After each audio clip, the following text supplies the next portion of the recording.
Está no ar mais um episódio do Juridicast, o seu podcast de marketing jurídico. Eu sou o Leandro Ramos e no episódio de hoje vamos falar sobre como cuidar da experiência do cliente é algo importante na advocacia. E quem vai bater esse papo aqui com a gente é a Yasmin Gomes, que é jornalista de formação e hoje é sócia no estúdio Legal Service Design. Yasmin, seja muito bem-vinda ao Juridicast. Obrigada, Leandro. Obrigada pelo convite. Parabéns pela iniciativa de reunir todo esse pessoal super bacana para falar mais sobre as possibilidades de marketing jurídico. Eu que agradeço, Yasmin. E para a gente começar, Yasmin, conta de maneira breve o que é o Legal Service Design. O Legal Service Design é um estúdio de branding e marketing voltado ao meio jurídico. Eu estou conduzindo o estúdio em parceria com o Cristiano Xavier, que também é sócio da Future Law. E aí, juntos, a gente está reunindo a minha experiência em quase 10 anos de análise editorial, recolhendo dados sobre o mercado da advocacia. Com a do Cristiano, ele por muito tempo foi advogado em grandes escritórios, nacionais e internacionais, e head jurídico da Localiza. Então ele tem essa experiência da prática da advocacia. E aí a nossa ideia é propor uma nova visão de marca jurídica, desenvolvida de forma colaborativa para otimizar a experiência do cliente e aproximá-los das marcas dos escritórios. E com isso a gente também tem um zelo aí especial pela estética e pelo design. Legal, Yasmin, e pelo que você trouxe aí, do conceito aí do Legal Service Design, você falou em experiência do cliente, E algo que eu tenho visto, a questão da experiência do cliente, ela já é bastante discutida em empresas de tecnologia, em organizações que já investem bastante em marketing. E o que significa o conceito de experiência do cliente dentro do contexto da advocacia? É possível usar esse conceito na advocacia, que é o mercado mais tradicional? Como você colocou, Leandro, esse é um conceito já difundido entre empresas de diversas áreas, e eu acho que o fato de ser um conceito ainda emergente na advocacia mostra o quanto que a gente ainda tem que caminhar nesse sentido.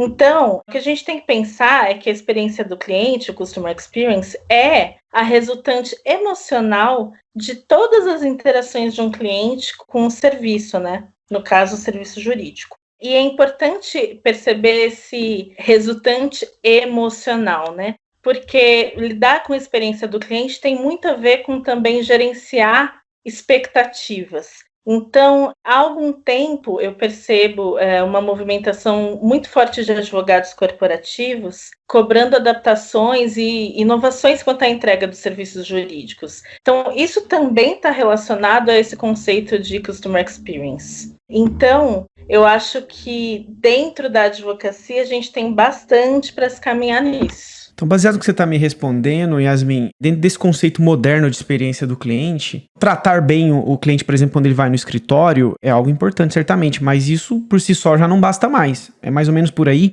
É totalmente por aí. Já não basta mais. Vamos dizer que isso é o básico, Então, quando você, quem está ouvindo a gente, qualquer compra que a gente faça, quando a gente está numa posição de cliente, o mínimo que a gente espera é ter um tratamento bacana no atendimento. Mas quando a gente traz isso para a experiência do cliente mais completa, abraça muito mais, Então, assim, essa é uma área de experiência do cliente que ela é muito complexa e ela não é linear. Então, assim, você precisa, num escritório de advocacia, assim como nas grandes empresas ou médias empresas, mapear todos os pontos de interação do cliente com a marca. Então, nesse mapeamento, que acontece não só nos contatos humanos, como você citou, numa reunião, também Perfeito. Acontece na tecnologia. Então, por exemplo, no ambiente tecnológico, como é o site do seu escritório? O site do seu escritório está atualizado? Ele é amigável ao usuário? Como está a sua presença nas redes sociais? Isso, veja, são os pontos mais superficiais,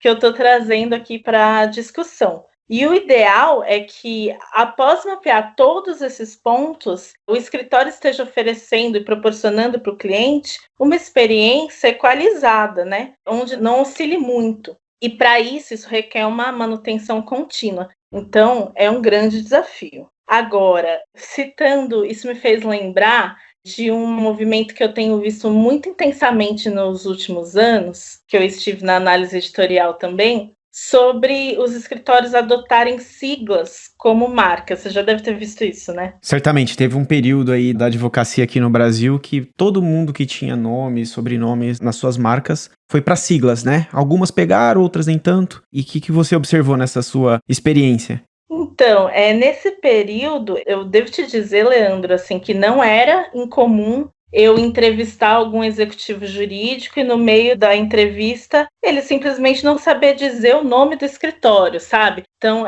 se tornava comum você ouvir, a Mariana que faz o nosso contencioso. Aí eu perguntava, de qual escritório que é a Mariana? Poxa, o escritório é o PABX ou XAPB. E percebe como a gente está chegando longe nessa conversa, né?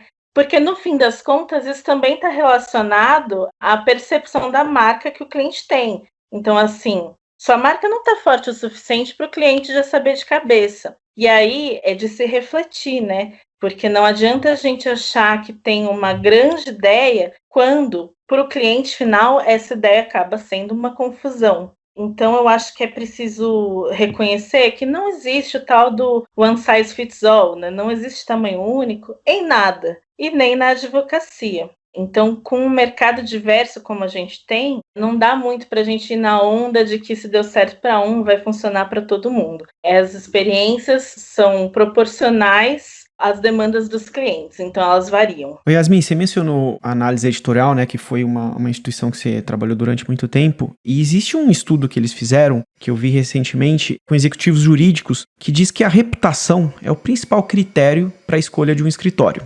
E aí, nesse sentido, como que a produção de conteúdo influencia a reputação de um escritório, se é que influencia?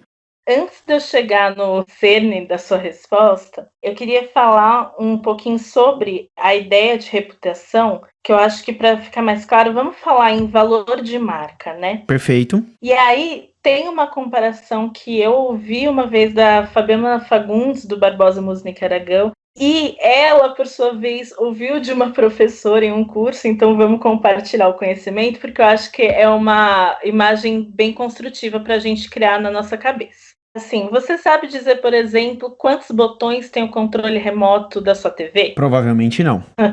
Provavelmente não. Eu também não sei dizer. E o pior é que não só não sei quantos botões tem, como eu também não faço ideia de que para que eles estão ali.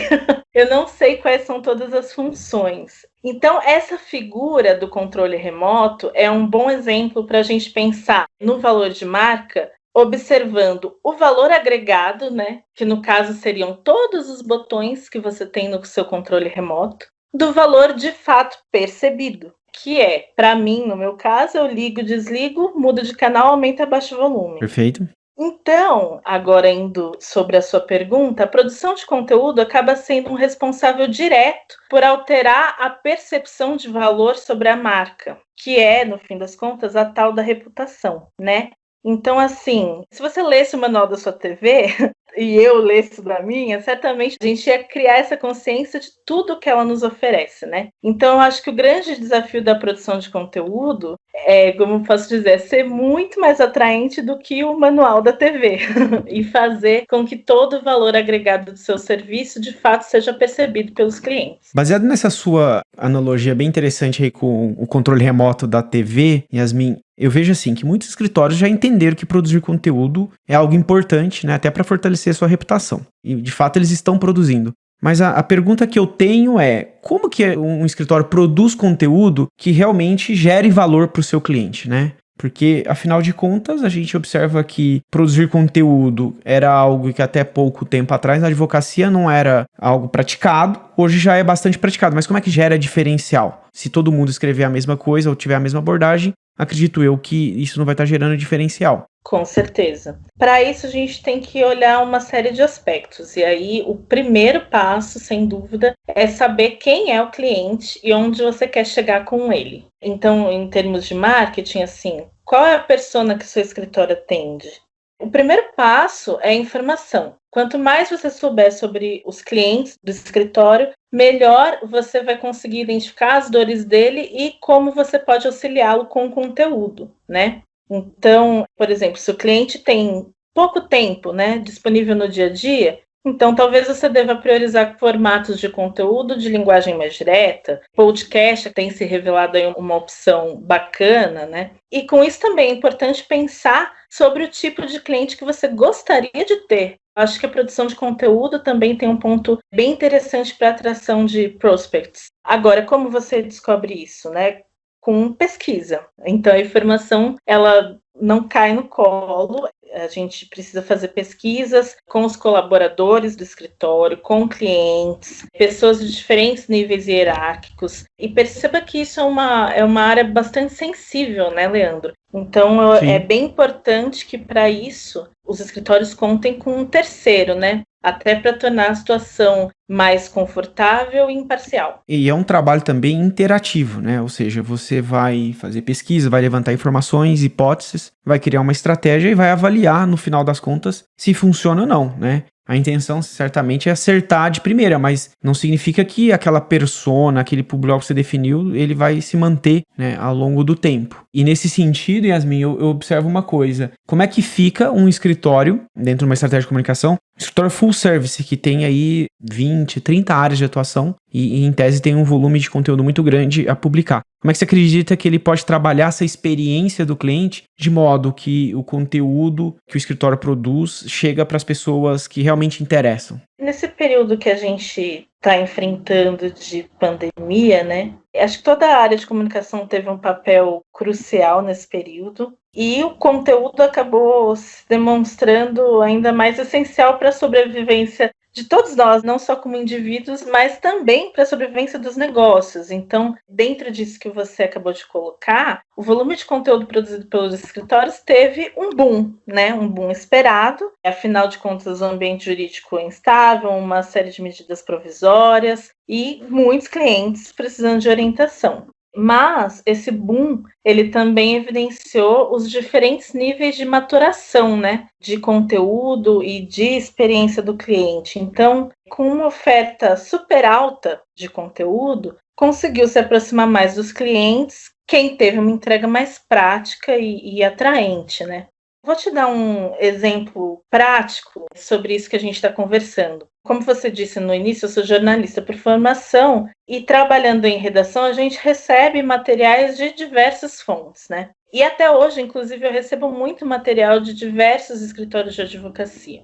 E nesse período especificamente, essa diferença se tornou muito clara, né? Então, quando um jornalista está lá na redação, o que tem mais chance de virar matéria é o que chega de forma clara e direta. Então, não adianta mandar para um jornalista um documento em Word de 4 páginas para convencê-lo a fazer uma matéria, porque a chance dele ler isso é muito menor do que de um conteúdo mais sucinto e com uma apresentação mais clara. E aí eu acho que dentro do que você colocou, é mais ou menos assim que funciona. O conteúdo é o essencial, mas tem uma série de detalhes que fazem toda a diferença, né? Então, estética, linguagem são fatores de peso para diferenciar um conteúdo dos outros. E no caso dos escritórios full service que estão produzindo grandes levas de conteúdo, não tenha dúvidas de que o conteúdo que entregar mais para o cliente, que agregar mais valor na parte prática, vai ser um diferencial, né? Então, a gente já não está mais falando só de entregar conhecimento jurídico há um bom tempo. A gente já fala sobre atuar como parceiros de negócios. Eu acho que é por aí que a gente tem que ir mesmo. Legal. Yasmin, a gente está falando aqui sobre alterar a experiência do cliente, né? E a gente está pensando aqui muito na ótica do cliente externo, que certamente é o mais tangível, né? Mas me veio aqui, enquanto você falava, uma outra perspectiva, que é o cliente interno de um escritório. Ou seja, quem que são os clientes internos de um escritório? São os colaboradores, os advogados, a equipe administrativa. Você acha que é possível também reformular essa comunicação dentro do contexto interno, sobretudo numa época que a gente está tendo o trabalho remoto, né? A maneira dos escritórios funcionarem mudou completamente nos últimos 2 meses. Você acha que é possível também fazer um trabalho de reformulação dessa comunicação? Com certeza, eu acho que não só é possível, como é necessário, né? Vamos dizer assim, a gente precisa começar as mudanças por dentro, né? Assim como as mudanças do indivíduo, as mudanças corporativas também devem começar por dentro. Então, por exemplo, você não pode não ter o cuidado com o colaborador que você tem com o seu cliente externo, né? Por isso que lá atrás, quando a gente estava falando também sobre estudo, informação sobre o cliente, eu também citei as entrevistas com os colaboradores, porque eles são esses clientes internos que se tornam no dia a dia um pilar da marca do seu escritório. Então, sem dúvidas, a gente precisa mudar essa comunicação interna também. Perfeito. E para quem pretende reformular essa comunicação, tanto interno quanto externamente, qual que é a melhor maneira de produzir conteúdo, né? Por onde começar essa produção focada nesse cliente? Pela consciência, eu acho. E isso não tem nada de filosófico, na verdade. Eu acho que enquanto existirem amarrações a modelos rígidos, pré-estabelecidos, a gente não abre espaço para o que é novo, né? A gente precisa ter humildade de entender que o mundo, e a advocacia faz parte do mundo, está em constante mudança. Então, poxa, a todo momento os clientes têm novos desafios, a resolução nunca é a mesma. Então, na produção de conteúdo, isso também não pode acontecer, né? Por exemplo, você citou agora há pouco essa necessidade de trabalhar junto mesmo estando longe. Conteúdo é fundamental para isso, né? É uma maneira de você engajar a equipe e manter todo mundo na mesma toada. Eu acho que, no fim das contas, uma das coisas que a gente está percebendo, talvez tardiamente com esse infeliz incidente aí do coronavírus, é aceitar que nenhuma estrutura é perfeitamente estável e sólida, né? E que sobrevive quem consegue se adaptar.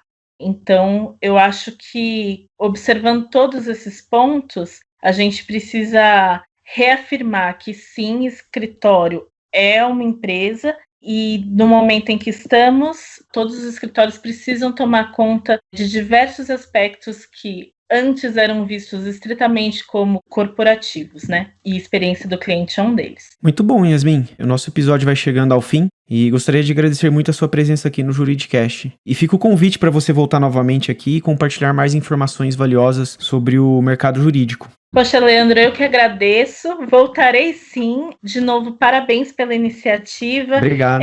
Eu acredito muito nas construções colaborativas, em compartilhar o conhecimento. Eu acho que é assim que a gente evolui. Então a gente se vê. Com certeza. Obrigado, Yasmin. Gostou desse podcast? Então acompanhe o Juridicast, um podcast da Agência Javali, líder em marketing jurídico no Brasil.